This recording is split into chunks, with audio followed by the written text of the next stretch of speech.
cutie, I'm Brittany with Stitches of Love Quilting, and I would like to welcome you to the Jolly Jingles block of the month.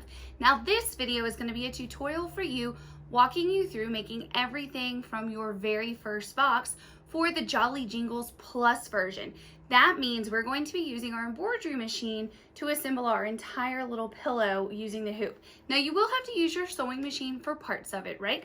We're going to assemble our borders together. We're going to quilt the back, and then it's going to all come together in the embroidery machine. So first things first, you're going to open your box and find all the goodness. So you'll have this adorable box that came in the mail to you to your home. When you open it up, I want to point out a few things you want to really pay attention to. And that is your guidebook. You'll want to keep this the entire year through the program. And that's because we have great information about the notions you'll want to have on hand when you're doing this project. We have frequently asked questions for how to change your address or update a credit card, or more importantly, access your embroidery files. And of course, you have a welcome from ourselves here at Stitches of Love. And of course, our friend Amy Bruecken of Amy Bruecken Designs, who we had the opportunity to collaborate with on this project. So when you open your guidebook, of course, you have a welcome. You get to learn more about Stitches of Love and Amy Bruecken. Then we have the FAQs, like I just mentioned, and specifically I want to point out, how do I access my embroidery files? So that's really easy. Every month you're going to log into your account at stitchesoflovequilting.com. You're going to click on memberships, and then you're going to click on Jolly Jingles embroidery files. And then that same page every month is going to be updated with the most recent file. So when you go there right now, what you'll want to download is this starter mini pillow, right? And then when you turn the page, we have a little explanations of notions we love to use and why we think you'll love them too. If you haven't already grabbed them, you can definitely add those. I know a bunch of you already have those glass mats and the Steady Betties. They're fantastic. And of course, thread kits. So the last thing I want to point out is that the back page, there's little circles where you can check off every time you receive a box. So you can make sure that throughout the entire process, you receive all of your kits. So what else do you have in your box? Well, what I love about our block of the months is you get to put them all in a binder. So you have the binder edge and your front and back cover. I want to give you a tip real fast on putting your binder together. It's such a simple tip, but it's game changing if you don't know it. So when you're inserting your covers, you want to open this flat, especially for the binder edge, right? If you have this closed and you try and insert that little paper, it's not fun.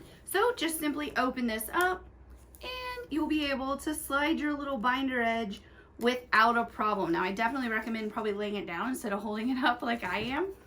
So it just slides right in, makes it a piece of cake. And now every month when you get a new pattern, a new box in the mail, they all come with holes punched in it, and that's so you can keep track of everything in your box throughout the process. So let me finish sliding this in here. Now we have our edge. Let's put our front and back cover on. These are just so cute. So the back cover has a full picture of your quilt. So that way you can just like stare at it and know what you're getting to make. The front cover has a pretty close-up picture of the quilt so you can see some more details.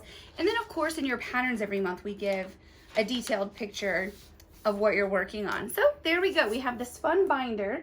Now the first month your pattern for sewing machine embroidery, or for your embroidery machine applique I should say, has everything you need in it. Now even though you're not going to be building applique units with your fusing mat set, you're going to be doing it in the embroidery machine, we still give you that placement guide so that if you ever want to make this again in the future, you easily can. So you're going to want to pop your pattern right into your handbook. Boop. So see, in just a matter of a few minutes, you're going to be ready to go. Now, the other thing I want to point out that's in your box is, of course, all of your fabrics. So we have 5 different colors. These little squares we're going to cut together in a moment. We're going to cut those down to make the border of our little mini pillow. These are all Riley Blake fabrics. They are the Blossom prints and the Kisses prints.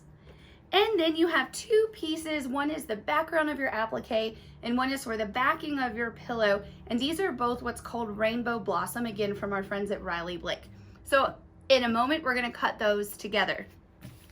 And then last but not least, you have all of your pieces. So All of your pieces are pre-fused with heat and bond light, and they're laser cut to the exact shape that you're going to use with your embroidery machine. So all you want to do is get ready with these, going to peel the backing from them. And I do want to point out that there are some small pieces on the mini pillow because it's a mini pillow, so the pieces are smaller.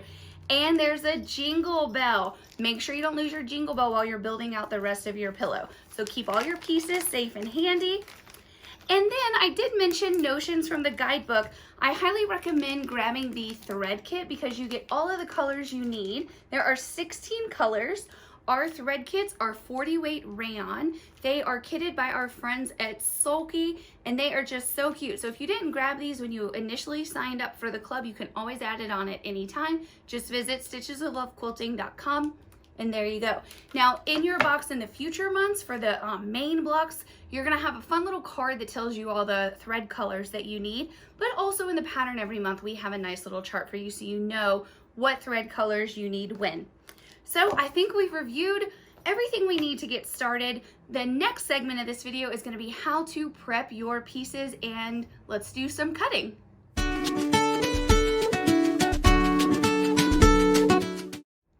All right, so now it's time to prepare our fabrics. If you'll notice in the pattern, it gives you a recommendation to go on and lightly starch all of your fabrics before you begin any cutting.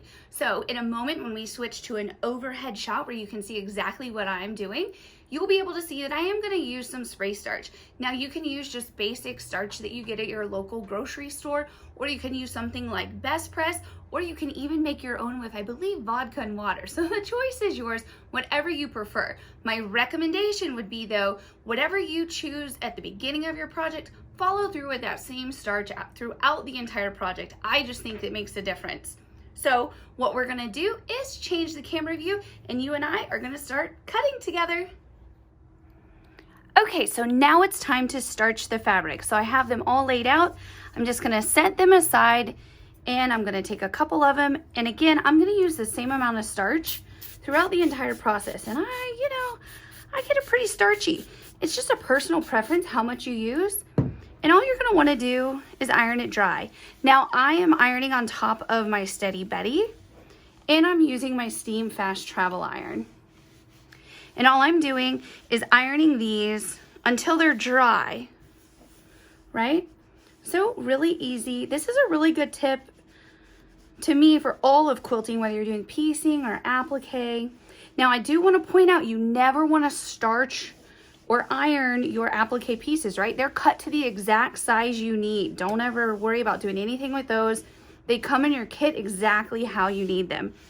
So I'm going to proceed starching all my pieces. I do want to point out your pieces, right? They're folded in your kit.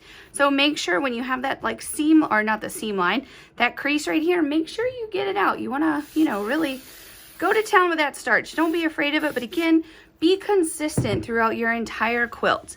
So let's continue ironing. And with the magic of cameras, we're going to be back in a second to start cutting. Okay, so now it's time to get to the cutting. So if you go to your pattern, I believe it's just the second page in is where we have your fabric prep and cutting instructions. So if you notice the very first piece, the 8x8 rainbow blossom, guess what? It's already cut for you. Now I want to point out, when you starch it, look at how mine like distorted, right? Because that's what happens when you starch fabric. Don't worry that it's not going to be exactly 8x8. It's going to be trimmed down. So right now, this piece of fabric, just set it aside. It's prepped and ready to go. Now you'll notice in front of me, I've taken my cutting mat and I've put it on top of my Steady Betty. This is my self-healing cutting mat that came with my Premium Glow light pad, and I love it. It's part of what I call my perfect stack because everything pretty much is the same size and stacks so nicely. So next up on our hit parade of cutting, we're going to take our 9x14" piece of fabric, and we are going to cut two 8" by 6" rectangles. So what you can tell is that right here, look, we have 9 inches here and we have 14 inches here. So we know we're going to want to do our 6" cuts going this way. So the first thing that we're going to do is make sure that you have it past your 0 and you have it fairly straight. Remember, it distorted from starching.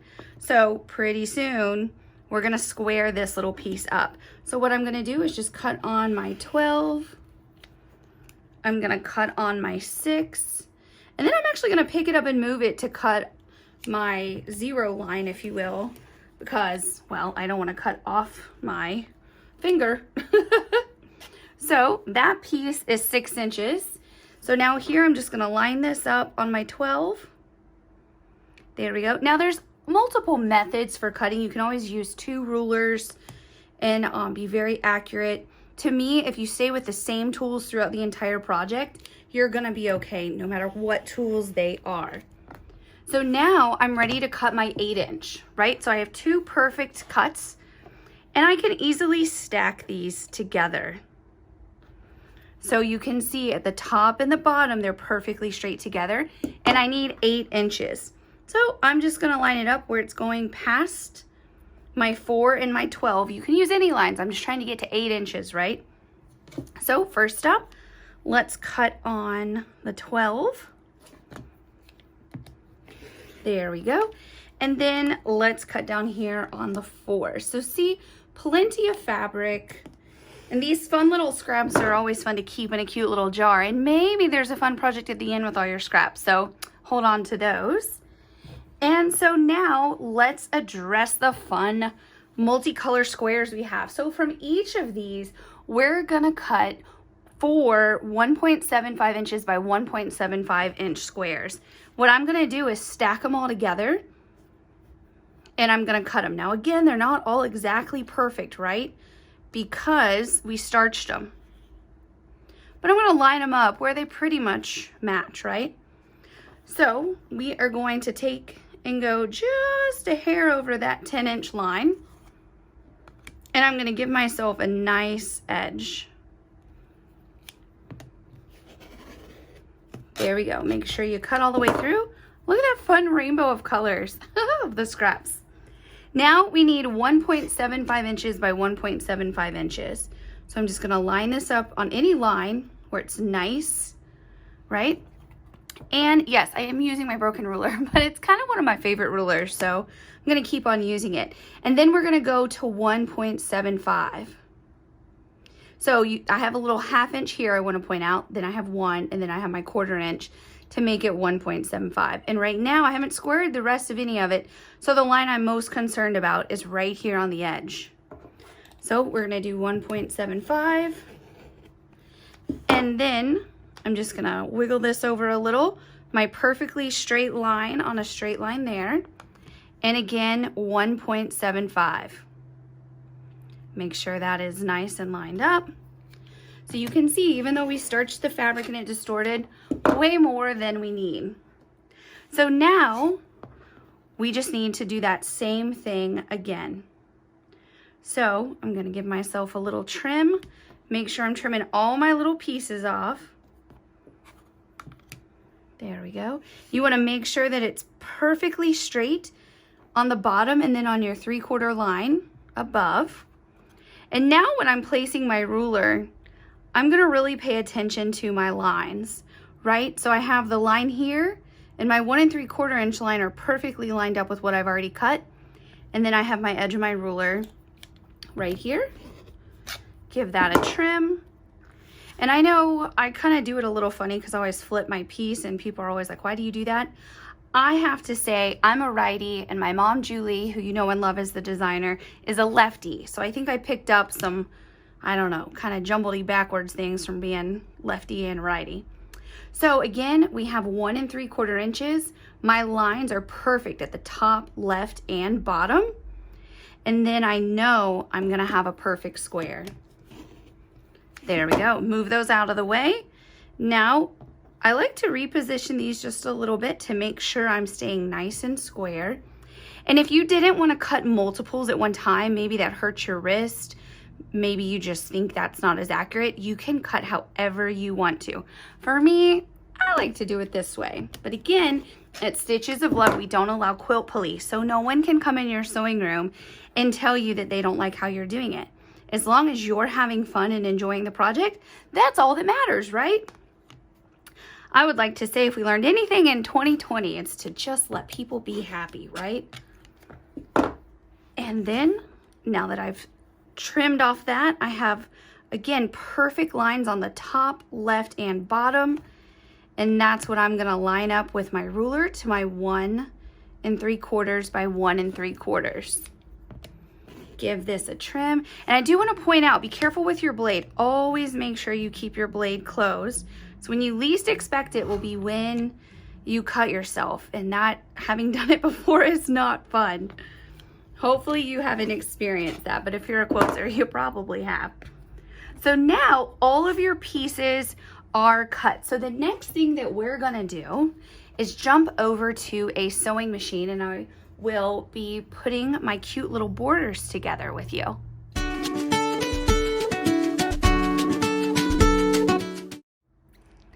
All right, so now it's time to make our borders. So if you jump to the second page, you can see that we have 4 steps to make our borders. We're gonna first make our left border, then our right border, our top, and our bottom. But I want mine to look just like the cover, right? I like mine to look as much like the cover as I can.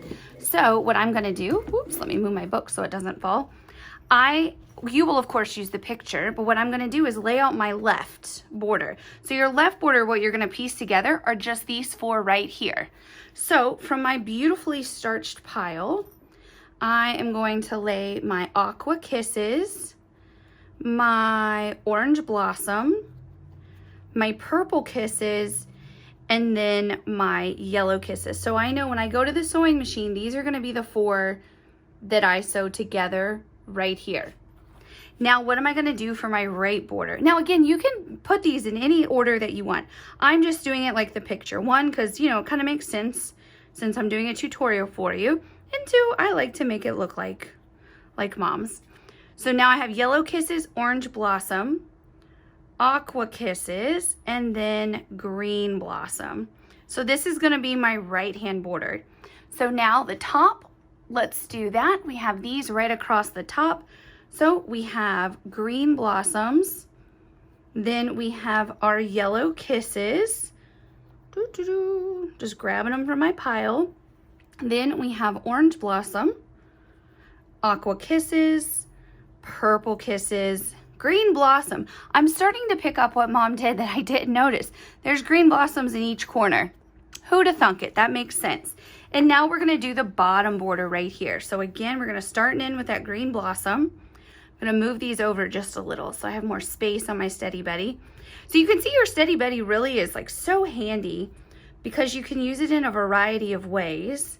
And like now I'll have this all laid out and I can just go straight to my sewing machine and it'll be easy peasy. So we have a green, then we have yellow and orange. Yay! So we have everything we need. And 1, 2, 3, 4. Oh, look at that, you guys. I was like, did I mess up? I sure did. Did y'all see that? Look, yellow, orange, aqua, purple right here. And then that gives me that green down here on the bottom. So pay attention to what you're doing, because if you're like me and you're talking, you could lay the wrong piece down.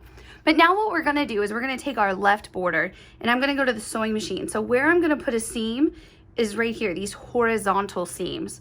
So I am going to simply fold them up that way and pick a system that works for you where you know how your seam is gonna go.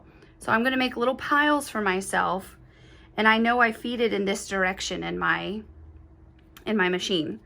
So I know exactly how I'm laying these out, and you can do the method that works best for you. So down here, I'll simply flip these over, and what I'm gonna do is chain piece. Now I'm not gonna show you my sewing because, well, I think you can deal without it, right? We all know how to do the nice straight line.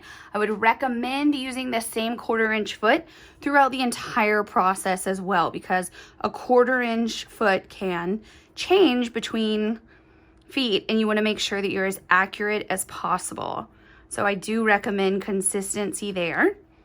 And if you pay attention to the instructions, we are going to press all of our seams open. So what I'm going to do is come back in a flash with my border sewn together, and I'll give you a peek behind them so you can see how they look. Okay, so I'm back from sewing my borders together. So we have a border, a border, a border, and a border. I do want to give you a little tip of what I did. So remember, we're pressing all our seams open. Now what I did after I sewed them all together, I finger pressed this, And then I used this little end of my 4-in-1 essential sewing tool, and I went like this on all of my open seams, and then I pressed it with my iron. And I'll tell you, that makes it a lot easier, because if you're trying to like kind of run the iron over it as you're pressing it open, you can end up kind of skewing your piece, which you don't want. So again, the back of all of mine are nice and pressed open. I feel really good about how it looks.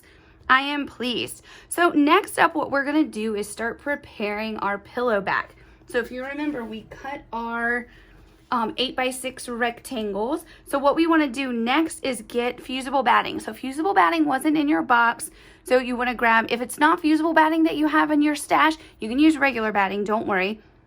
But what we're going to do is cut one 8-inch square of that and two 8x5-inch rectangles. Now the 8-inch square is going to be used at a later time. The 8-inch by 5-inch rectangle is what we're going to use next. So head over to your batting stash and cut yourself those squares.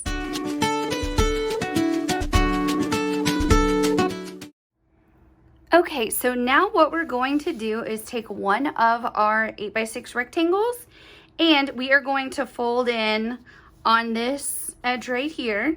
We're gonna fold in 1/2 inch. Now they have those awesome rulers where you can actually iron on top of them. And I have one here in the office, but it's not back here with me. So I'm just kind of wing it like this and give it a press. And we're gonna do that one more time, like so. And I'm just gonna put my ruler on top, make sure I'm staying at 1/2 inch. I'm a smidge bigger than 1/2 inch, so let's go a little tighter. There we go. And we're going to press this. And now what we're gonna do with our batting, really easy. So if you have the fusible batting, you're gonna identify the fusible side. It's kind of got a web texture. And you're gonna put the fusible side down towards the wrong side of your fabric.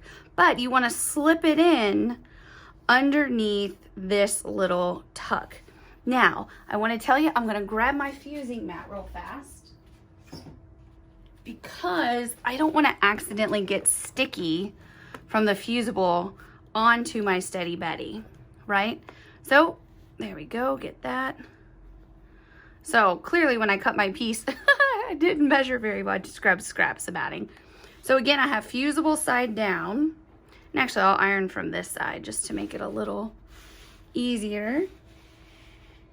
And you're just fusing this. So this creates a beautiful envelope backing for the back. There we go. And we're going to do the same thing for our remaining piece. So in a minute, what we're going to do is quilt this, right? So this is all the prep for the embroidery, because we are going to assemble our entire pillow in the hoop. So we want to have all of these steps done, so when we go to our embroidery machine, we're totally ready to go. So again, I'm just kind of guesstimating 1/2 inch. Use your ruler at home, but it doesn't matter if it's a little bit bigger or smaller. Well, you don't want it smaller because then it might not fit. And again, what I'm gonna do is just flip up this little flap, and we're gonna put fusible side of the batting down. See, there we go. And flip it over, and let's give that a press. There we go. So now let's turn the page in our pattern, and what do we do next? My guess is quilt. Yep, so what we're gonna do is give this a nice little quilt. You can do little 1/4 inch, 1/2 inch, 1 inch straight lines. You can do any kind of quilting that you want to do on this. I'm not sure what I'm gonna do. We'll find out in a second when I'm back with them, but I'm gonna go quilt these, and then that's gonna be the last step before we go to the embroidery machine. Yay!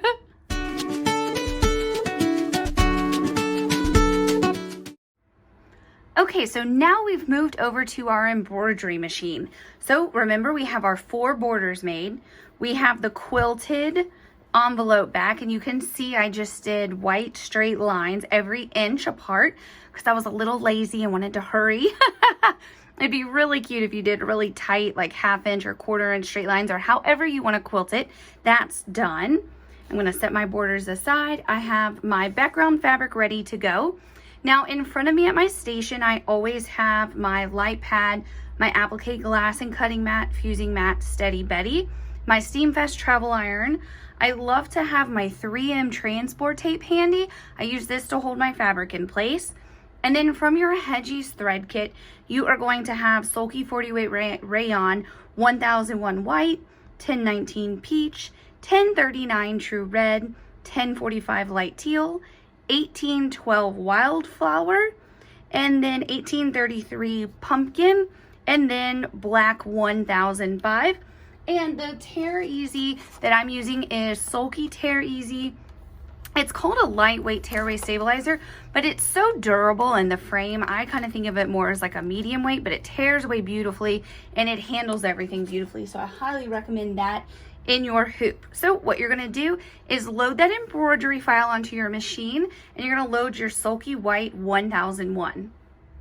Okay, so the first step that you have is a square right in the center of your hoop.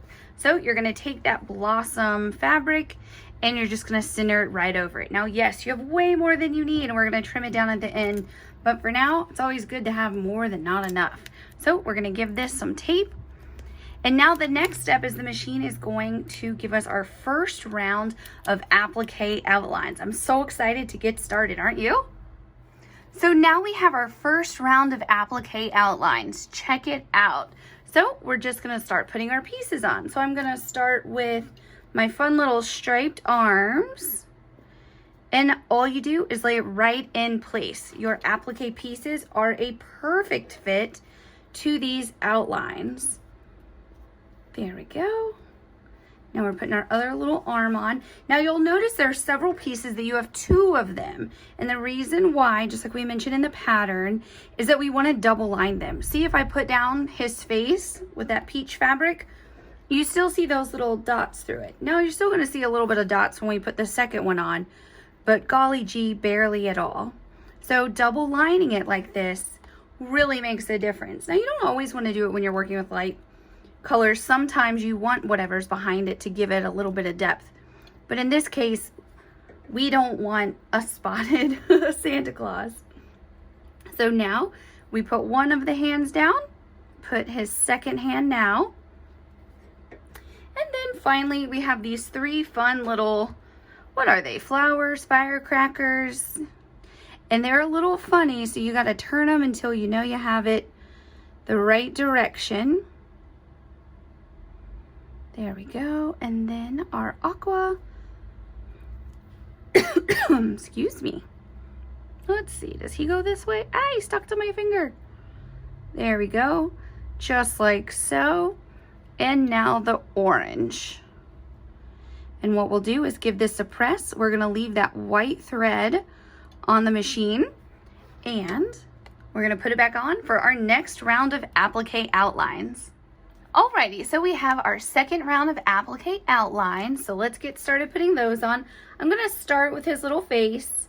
So I'm gonna do his 2 cheeks first. And I can't remember if these applique pieces are the exact same or different, but I think they're different. Or in my head, they're different. But in any case, they'll fit where you put them, right? So I'm gonna iron those 2 down. Then we have his little nose that we're gonna put down. There we go. Does the nose go next? Let's double check. Yep, 7, 8, 9. See, you can always look at the numbers on your pattern and make sure on your placement guide you're putting them in the right order. And then, we're gonna do his little sleeve, which fits like so. Cute red blossom fabric. And then we will put his jacket in place. There we go. Make sure that's on there good. And with a big piece, I just kind of work my way over from one side to the other. And you want to pick up your iron, not slide it across your applique pieces. So now with that white thread still on our machine, we're going to put this on and we're going to get another applique outline. Okay, so we now have an outline of our big red hat piece. So it gave us an outline on the outside and inside, so we know just where to put it. So I'm just going to start on one side and work my way over, making sure I have it totally in line. There we go. That looks perfect, doesn't it? So just start working my way over. There we go. So now we have one more applique outline to go, and that's for his beard to cover all this area. And now we have our final applique outline. Now we have 2 pieces of white, right? Because we're double lining.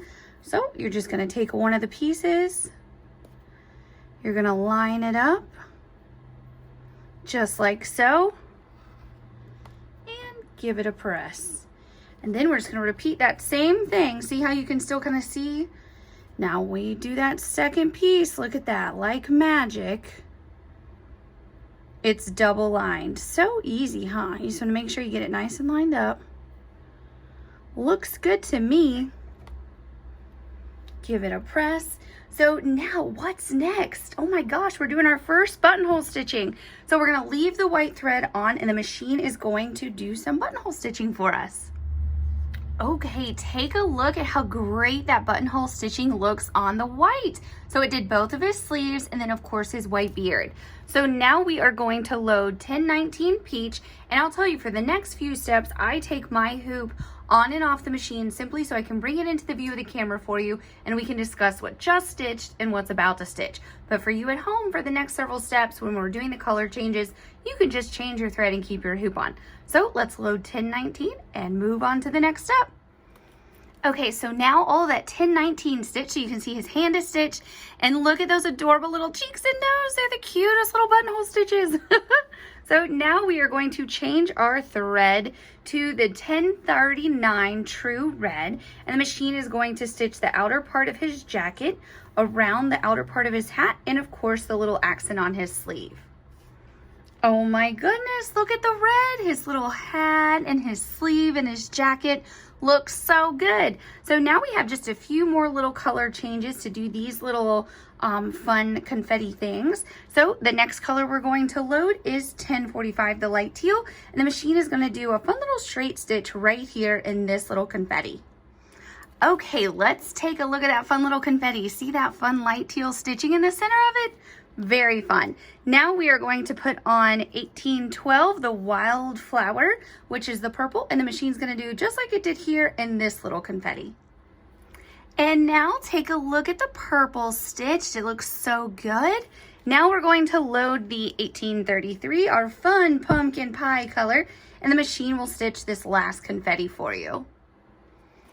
And so check it out. The orange is stitched and everything is stitched except his mouth. We need to give him a smile, don't we?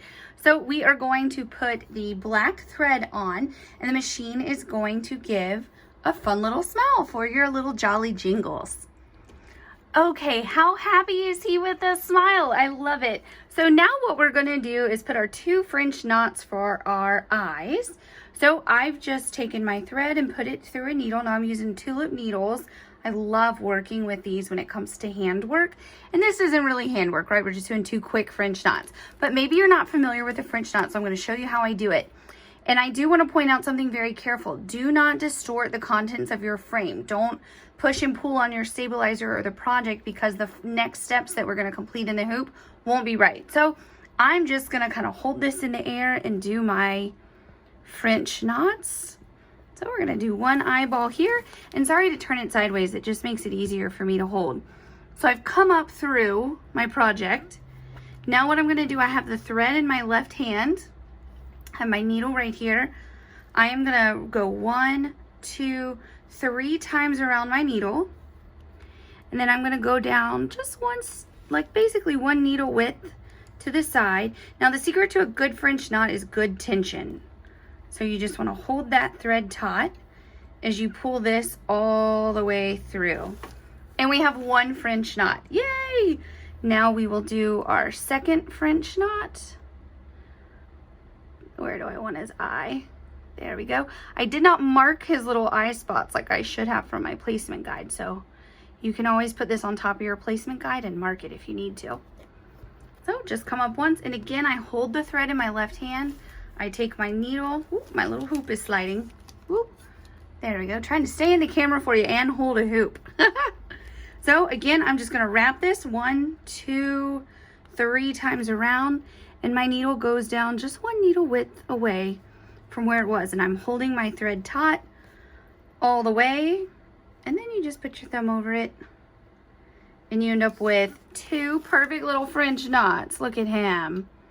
He is so cute. Now I'm just gonna knot it off on the back. And I did travel, and I felt it was okay to travel because we have double lined face, right? Remember we put down 2 pieces? So I wasn't concerned about my little traveling knot showing.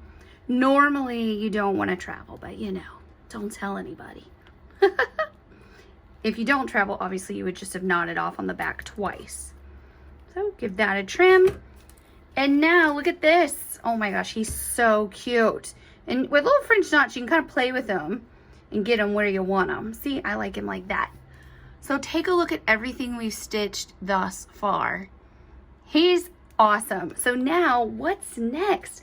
First, what we're gonna do is get our border pieces, and we are going to set our left border.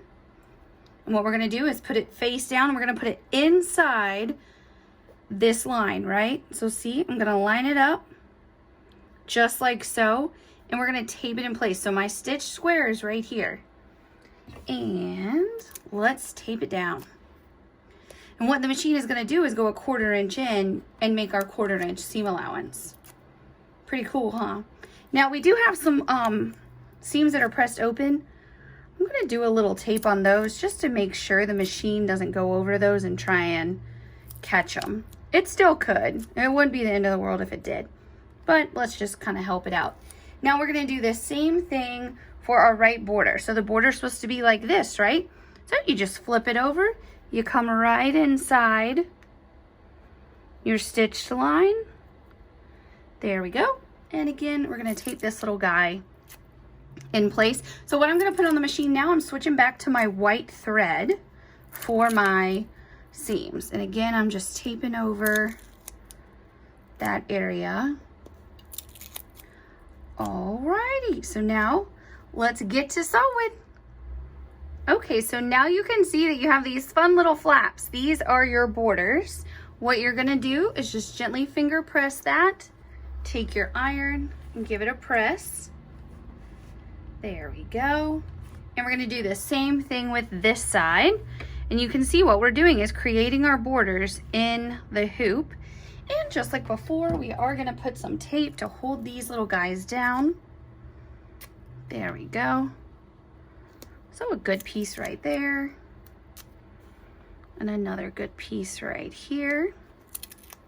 And now what we're gonna do is put our top and bottom borders in place, just like we did these side borders. There we go. So we have our top border. It's supposed to go like this.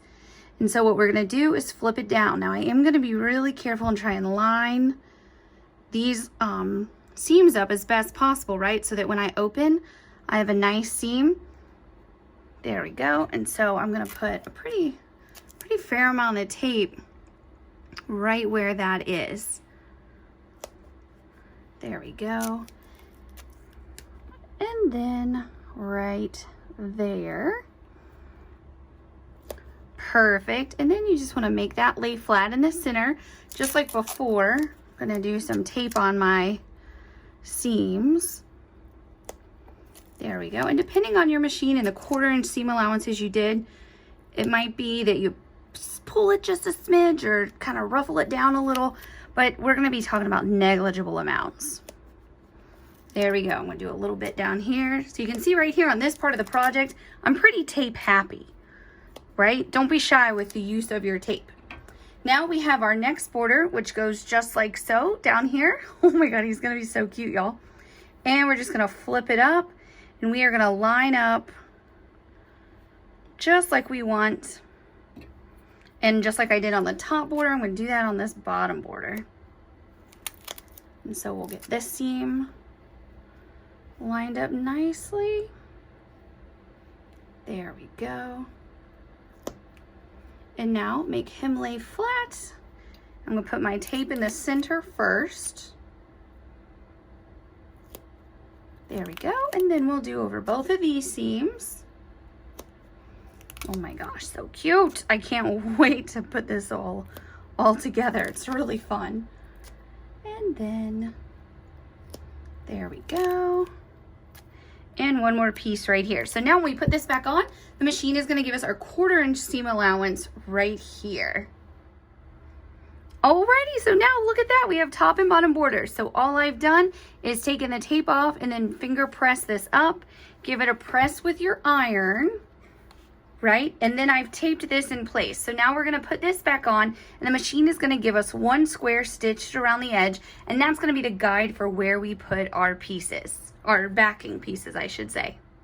Okay, so now in your hoop, you can see that you have a square stitched, right? And I will say this previous step, you do want to babysit it a little bit. Make sure you put enough tape down because it does come close on some edges, just depending on how your piecing was initially. So what we're going to do is take one of our pieces for the back. We're going to put it face down, right? So you're going to see your fusible and then this little 1/2 inch folded area. And you are going to make sure that you cover the square that is outlined, right? Then we're going to put this next piece, and you can see I have the raw edges facing the outer part, and then the middle is where I have my clean, beautiful folded over edge. And then the same here, I'm gonna have my folded over edge this way. And I'm just gonna make sure that this is past my stitch square. And you can see you're gonna have like an inch or so of overlap. And now we're gonna tape. I'm gonna do a fair amount of tape, I have to tell you. And that's because I don't want my machine to get caught going over this little bit, right? And it is kind of thicker, right? There's fusible batting and stuff like that. So your machine's gonna be like, hey, what are you doing, lady? So you're just gonna tell it that it's okay. You're helping it with some tape. And so now when we put this back on, still with the white thread, the machine is going to do a lovely zigzag stitch and we'll be ready to be towards the finishing steps. All right, take a look. You can see that we have a lovely zigzag stitch around all 4 sides. And you'll notice there's a little bit more tape. I added a lot more tape because my machine did want to get a little caught here. So I just did big strip of tape across the center part. So all I'm gonna do now is easily pull it off, right? And what we're gonna do now is trim and turn this right side out and sew on our jingle bell. It's gonna be a lot of fun. So let me be kind of aggressive getting this tape off. So for you at home, don't be shy. Put as much tape as you need. For me, I decided to use a lot. All right, but you do want to take it off because you don't want it inside your pillow. All right, so a few more little spots to tear away. Piece down here. All right, so now what we're gonna do is just trim this. And we're gonna have one piece of batting to put on the inside of our pillow and we'll be all done. So I'm gonna move my hoop out of the way. Let me get that under there. There we go. So what I'm gonna do is take my ruler and I'm just gonna trim right outside of that stitching. Don't trim on your stitching, you'd be very sad. There we go. And we have an edge to trim right here. I go about 1/8 of an inch, I would say. Not quite a 1/4 inch. There we go. And then we trim right here.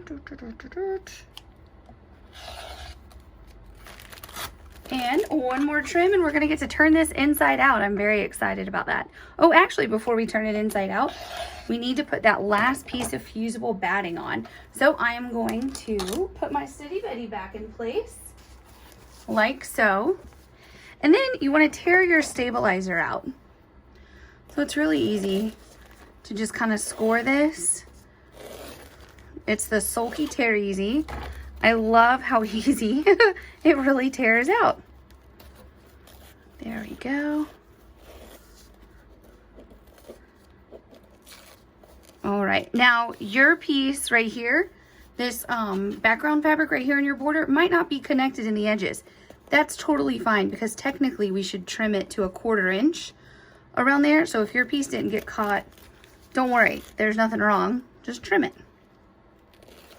There we go. And you can go on and pull your stabilizer out from within your stitching and stuff. I'm just gonna do the borders simply for sake of time in the video tutorial. But man, this tears out just beautifully. Easy as can be. So just do a little bit of scoring and then you get your fingers in there and tear away. They couldn't have named it better, huh? So there we go. And now let me get my mess into the trash can. And I'm gonna get my fusing mat in place because I don't want to get anything sticky on my project. So we're just gonna put the fusible side straight down on top of this. And actually, I'm gonna trim it just a smidge so that when I turn it, it's not in my seam. So I'm actually gonna trim about 1/2 inch off of this. So see, when you're doing a project, if you're like, hey, you know what? I wanna make it easier on myself to turn it. You can do it. So I'm actually taking 3/4 off. There we go.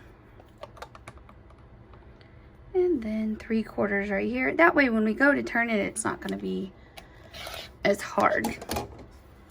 There we go. So I'm gonna put my, see, don't you love the perfect stack? It just like flows in and out so easily. So now look at that. Oh, that's gonna be perfect when we turn it. So I have fusible side down onto the back of my, see, it's the front of my project. And what we're gonna do is press this on. So when you're going through the fusible, it does take a second to fuse. There we go. Oh yeah, that's fusing. Oh yeah. I can't wait to turn it inside out. And then all we have to do is sew a jingle bell on. Because you know it's Jolly Jingles. He's got a jingle. Alrighty.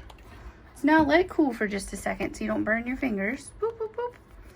And now it's time to reveal our perfect little pillow. So excited about this. So when you're doing it, turn your corners. There we go. And then right here, I promise your pillow can survive the turning. And this is always the hardest part because I feel like I'm hurting my project, but I promise you're not hurting it. Jolly Jingles can take it. There we go. After all, he flies around with Rudolph. He can handle a good little turning inside out. Oh my gosh. And look at this. I actually have my little poker tool for back here to get my corners out nice and pointy. We need to add these to the website, these little turners. They're the Allen Anderson 4-in-1 tool. So it's what I used when I was doing my open seams that I mentioned earlier in the video. And now I'm using the other end, which is great for poking out your corners. So just get in there and poke that out. Oh my gosh, are you dying to see it? I am. Oh my gosh. I mean, that's just too fun. I have some little fuzzies for my fusing mat.